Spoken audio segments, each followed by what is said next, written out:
I never used to believe in ghosts. Not really. Maybe in some vague, poetic sense, like when people say a place has a strange energy or that something feels off. But I never believed that anything could follow you, speak to you, or sit silently at the edge of your bed and wait for you to notice it. That was before I moved into the apartment. It was a modest place, small, clean, with just enough light to feel lived in. I signed the lease after my divorce, needing somewhere quiet. Somewhere to sleep, to work, and to heal. For the first week, it was fine. But then I started waking up at 3:17 a.m. every night. At first, I dismissed it. The stress, maybe. A new environment. Different sounds. It's not uncommon to have poor sleep in unfamiliar places. But it wasn't just the waking up. It was how I woke up. Each time I would shoot upright in bed, my body on full alert, heart racing, skin cold, like someone had whispered in my ear or worse, screamed, but I could never remember hearing a sound.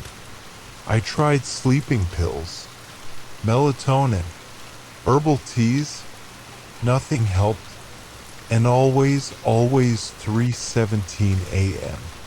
I started checking my phone right after waking, and it was uncanny. The time was always within seconds of that exact minute. And then, one night, I felt it. Not a sound, not a shape, but a presence, standing at the edge of my bed. I told myself I was dreaming, that it was sleep paralysis even though I could move. But the fear was sharp and real, primal. My body knew what my mind didn't want to accept. The next morning, I did what anyone curious and slightly paranoid would do. I downloaded a sleep tracking app, one with an audio recording feature. It only recorded when it detected noise. It felt silly, but I needed proof of something. Even if just to prove to myself that it was all in my head. The first few nights? Silence. Just the occasional rustle of bed sheets. A soft exhale. Nothing unusual. Then, on the fourth night, something different. It was faint. Just a whisper, barely audible. I had to replay it with headphones, volume up, 3 times before I could make it out. James? My name. Just that. Nothing more. The voice didn't sound familiar. Not male. Not female. Just neutral. Thin. Like it came from far away. Or underground. I didn't sleep that night. The next day, I scoured every inch of the apartment for explanations. Could sound be coming through the vents? The walls? Maybe an old neighbor talking in their sleep? But there was no one in the adjacent unit. It was vacant. The landlord confirmed it. The upstairs unit had been empty for 2 months. The floors below were commercial, a closed tailor shop, and a defunct dry cleaner. So I recorded again. Night 5. Night 6. Each time the voice returned, and each time it became a little clearer. James, wake up. James? I'm here. You hear me now. Always a whisper. Always around 3:17. I started to dread the night. I left lights on. Slept with the TV softly humming, trying to drown out whatever it was. I even played white noise on a loop. It didn't matter. The voice cut through. Every time. It wasn't just in the recordings anymore, either. I began to feel something shift in the room at night. a subtle change in pressure like the air got thicker. Sometimes I'd wake up and feel the bed dip slightly as if someone had just stepped off of it. Once I found my bedroom door open. I always closed it. Always. And once I found it locked. From the inside. I don't own a lock for that door. I started sleeping with the light on, my phone clutched in hand. But what good does a phone do when you don't even know what you're afraid of? I became obsessed. I played every recording again and again, analyzing background noises, looking for patterns, timing, anything. There were subtle differences. One night, the voice said, "You brought me back. Another night. I remember you." And then, chillingly, "You forgot me." What did that mean?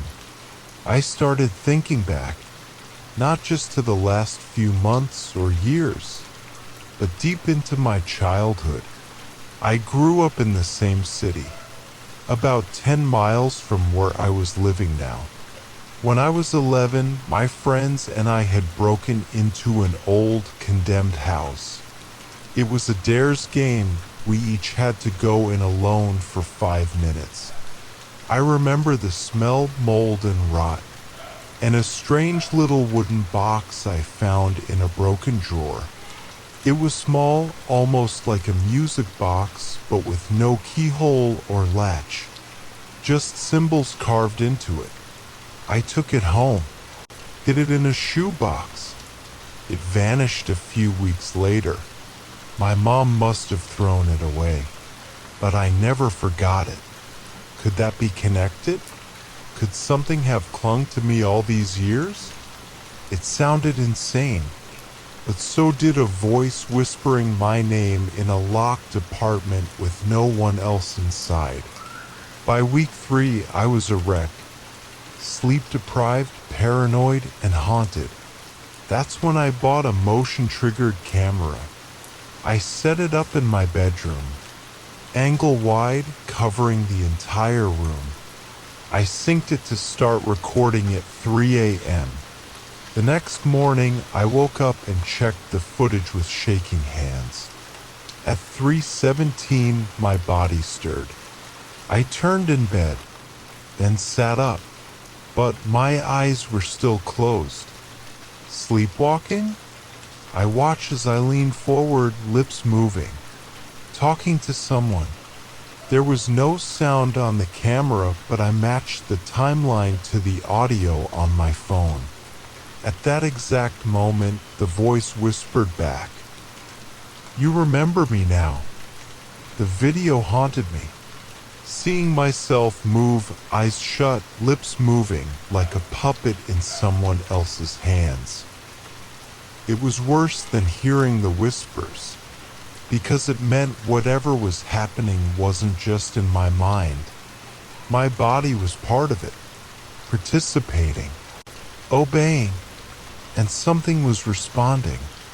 I stopped sleeping in the bedroom, moved to the couch, left every light in the apartment on. TV volume low, white noise on my phone, candles burning. Anything to make the space feel normal. It didn't help. The voice followed me.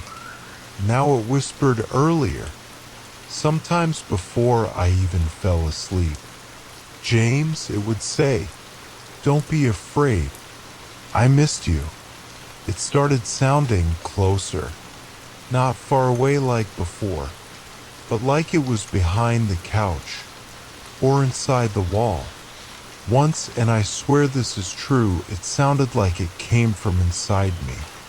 I started talking back, not out loud, just quietly in my mind, hoping maybe if I acknowledged it, it would stop. "Who are you? What do you want from me?" And one night, I got a response, but not in a voice, in a memory. I was 10 again. Back in that old, broken house, The rotting one we dared each other to enter. I remembered the creaking floor, the dust hanging in the air, and that little wooden box in the drawer. But this time, in the memory, I opened it, and inside was a lock of hair. Black, coarse, and tied with a red thread. There was something carved on the lid, a name, but I couldn't read it. The letters twisted and blurred as I stared. I woke up gasping. The room freezing cold, the candle snuffed out, my phone battery drained. The next day, I called a paranormal investigator. Not a ghost hunter from a reality show, just a guy I found on a local forum. His username was Echo Seeker. Real name, Alan. He arrived 2 nights later with a large duffel bag, a notebook, and a very calm demeanor. This is the 4th time someone's called me about this building, he said, glancing around. What do you mean? I asked. He paused, then looked me in the eye. I mean, apartment 3C has a reputation. Things come and go here, but they don't like to be ignored. He set up small sensors in the corners of the living room. A thermal camera. A strange little device that emitted a soft pulse every few seconds. I won't tell you it's a ghost, he said, because I don't think that's what this is. Then what is it? He shrugged. Some people call them echoes. Others call them shadows. But they're like unfinished intentions. The memory of someone that wants to be remembered so badly it starts writing itself into you. He said it had latched onto me. Maybe from years ago. Maybe it had just been waiting. That night, Alan stayed. We turned off all the lights. He sat quietly in a chair across from me, listening. Nothing happened at 3:17. Instead, the whisper came at 2:41. James, he sees me now. Alan's eyes widened. You heard that? He asked. I nodded, but I hadn't just heard it. I felt it, like it was spoken inside my bones. The thermal sensor beeped. Alan grabbed the device, pointing it toward the hallway. Cold spike, he muttered. It's moving. And then the hallway light flickered on by itself. Alan stood calmly walking toward the flickering light. Don't talk to it, he said over his shoulder. Not tonight. Just listen. I sat frozen on the couch, my palms slick with sweat. The hallway light buzzed again. Then silence. Alan returned 10 minutes later, pale but composed. You're dealing with something old, he said quietly. Older than this building. Maybe older than you think. I asked him what to do. I'll come back tomorrow. We'll do a cleansing. The next day, Alan brought candles, salt, and a vial of oil that smelled like pine and iron. He explained the ritual as we set it up. This isn't an exorcism, he said. It's more like drawing a boundary, telling the presence it doesn't belong here anymore. The lights were dimmed. The salt was poured in a circle around me. The oil brushed across my forehead and wrists. Alan chanted softly, not in Latin, but in something I didn't recognize. A slow, rhythmic cadence. For a moment, the apartment felt calm. Then the mirror in the hallway shattered. The candles blew out at once. The room went black. My ears rang with a high-pitched tone, and a wave of nausea swept over me. Then a voice, but not the whisper. This was louder, and it wasn't speaking to me. It was screaming at Alan. Leave him. He is mine. Alan collapsed, hands over his ears. I couldn't move. The voice echoed through the walls, the floor, the very air, until finally, with one final crack of static, everything went still. Alan left that night. I've never felt anything like that, he admitted. I don't think it wants to be removed. I think it wants to be remembered. That word again. Remembered. I didn't sleep that night, or the one after. The whisper returned softer now, but insistent. You opened the box. You made the promise. I waited. I began dreaming in symbols, circles, red thread, names I couldn't read, a forest with no trees, a sky with no stars, and the sound of something pacing around me in the dark. I stopped going to work, stopped answering texts. The outside world faded. My life shrunk down to one thing: understanding what I had invited. I started researching the house from my childhood. Turns out it had once belonged to a midwife named Eleonora Meru, accused of witchcraft in 1891, but never officially tried. Her house burned, but not completely. They found odd relics inside: jars of hair, coins with holes, bone charms, and a box with a lock of black hair and red thread. That same box I had found.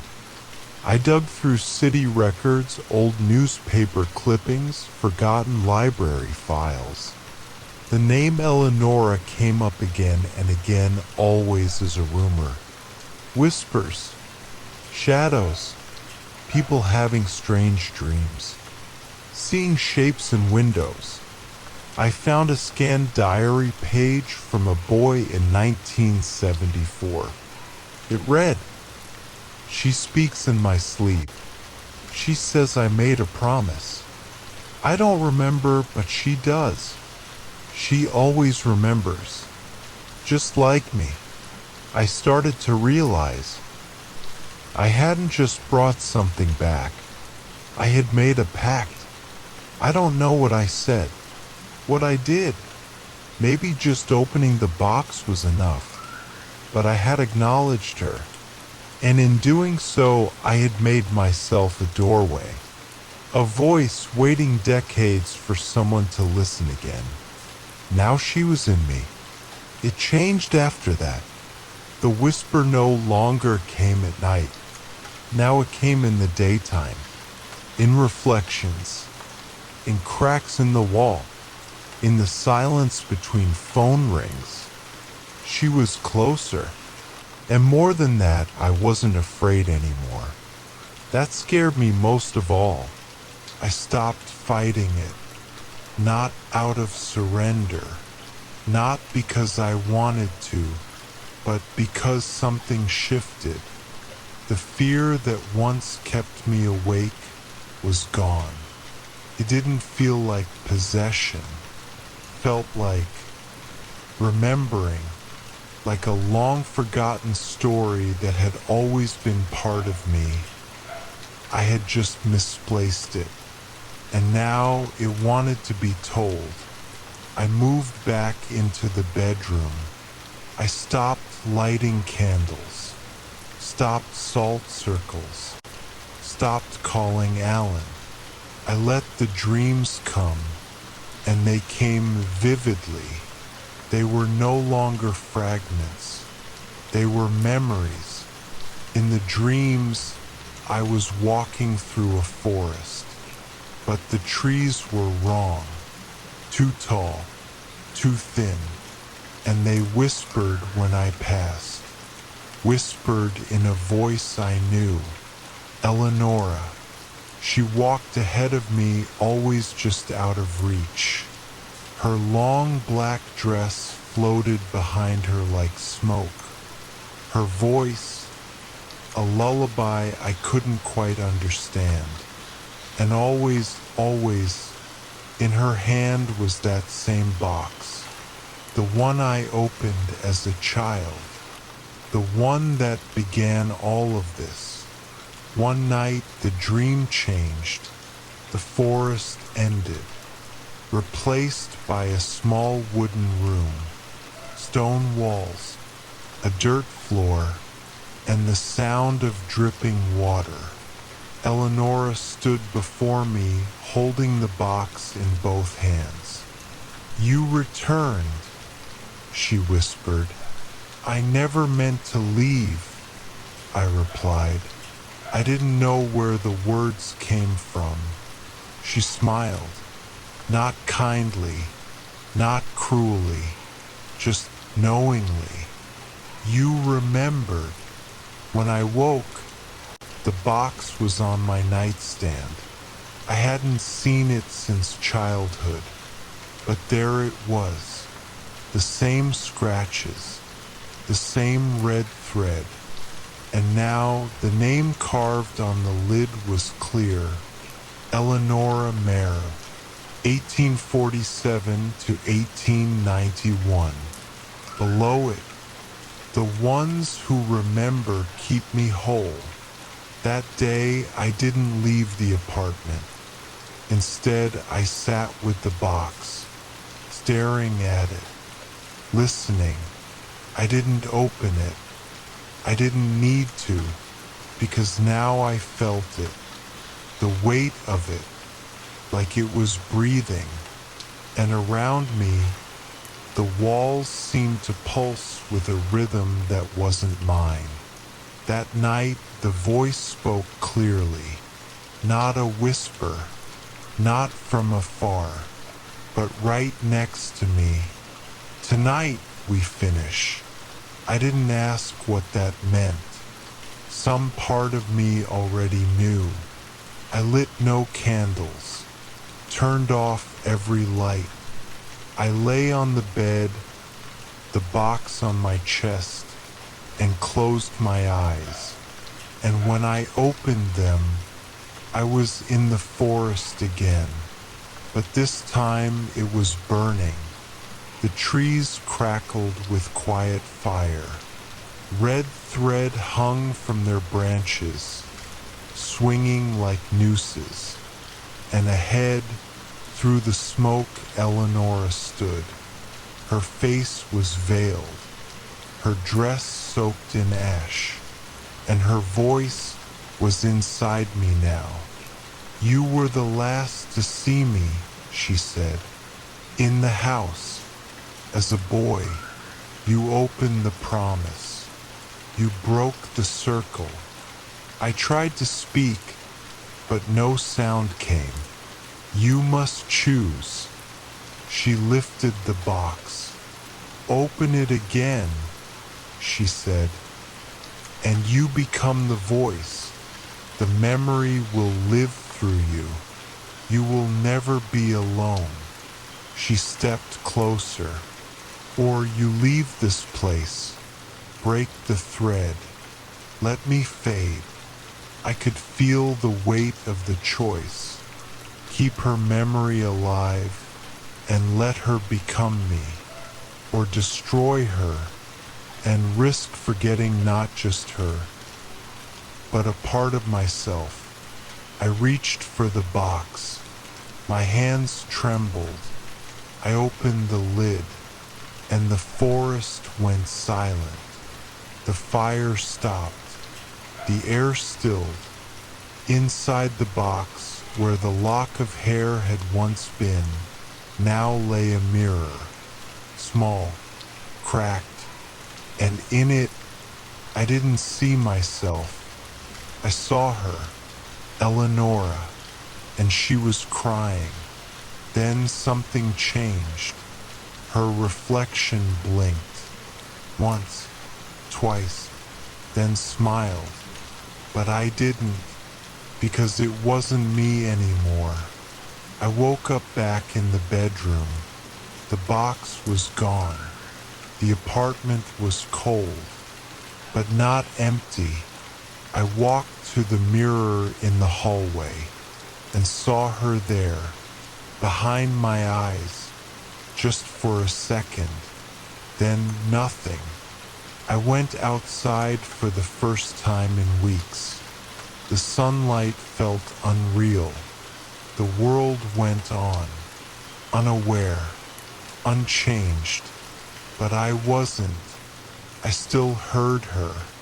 Sometimes, in wind chimes, in leaves rustling, in the creak of floorboards, not as a threat, not even as a presence, but as a memory I chose to keep alive.